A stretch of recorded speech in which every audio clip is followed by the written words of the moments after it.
Hi, welcome back. This is Cybersecurity for Everyone, and I'm Dr. Charles Harry. In our last video, we talked about the threat landscape, and today I want to talk about the challenge for policymakers in this space. The problem with the threat landscape, as we discussed last time, is that in addition to trying to resolve some of the specific technical vulnerabilities in the internet, we have to deal with the hackers, their process, techniques, effects, as well as the complexity of the attack surface. And so the fundamental problem for the policymaker is that we, first of all, have a wide range of targets that are available for the hackers to go after. And so there are some fundamental questions that the policymakers need to ask themselves. Things like, should the government provide greater regulatory oversight on specific industry sectors? So does the entertainment sector bear more regulatory oversight versus the electrical grid? Well, people would probably say no with that, with that particular issue. But we have to ask ourselves this question for every sector we want to discuss. But in addition to targets, there are a range of actors.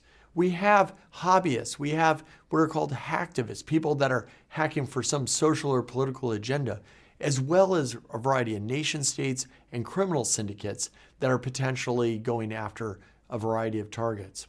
And so we need to figure out what types of penalties should we enact for a variety of different actors. Should we enact different penalties for each one of these actors? Is there an international standard that is required to attribute an attack to a specific country? So if so, is that become a de facto red line for when one country decides that they're able to respond in kind to another country? These are good questions that policymakers have to ask themselves and that need to be addressed. But in addition to the actors, there's a range of attack vectors. There's lots of different ways that I as a hacker can come after you. I can utilize, yes, phishing attacks, but there are a range of other techniques that one might be able to use. So understanding how the various networks can be attacked is important. And so for a government, I need to ask myself, what are the types of technical vulnerabilities that I want to make sure that the majority of particular industries in my economy need to be aware of? Should I make them aware of it? If I have an intelligence apparatus who works for me and they discover a new vulnerability in a particular critical infrastructure system, should they be forced to actually disclose that particular vulnerability? Or do I want to keep it for myself to use to gather information? These are fundamental questions that have to be asked. There's a diverse set of attack surfaces. Remember, what we're fundamentally talking about here is the confluence between technical, human, and organizational systems together. And where they meet, the so-called seams, between these three different domains are potential areas in which hackers can exploit.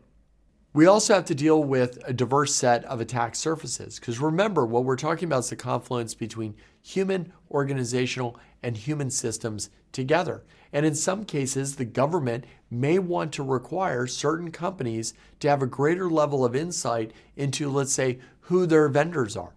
If we're talking about an electrical provider, we may want them to have a better sense of understanding of who's providing their hardware and software into those critical systems.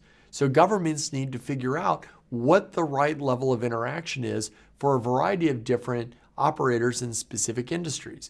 Because what might be permissible and maybe even warranted or wanted in, let's say, an electrical provider may not be the same case for someone in the retail sector. So we need to think more broadly about what is the role of government in this space. And then finally, we need to think about complex effects. We need to understand that the effects that hackers can have in one part of your network might cascade to other parts of your network or to other organizations entirely. So how do we manage that? How do we manage the impacts on one particular organization cascading through the rest of an industrial sector? If I take down part of a port facility in a particular location in the United States, that will have logistics effects to other organizations that leverage that port facility to ship their goods and services. I need to understand that. How do I model it? How do I manage that complexity?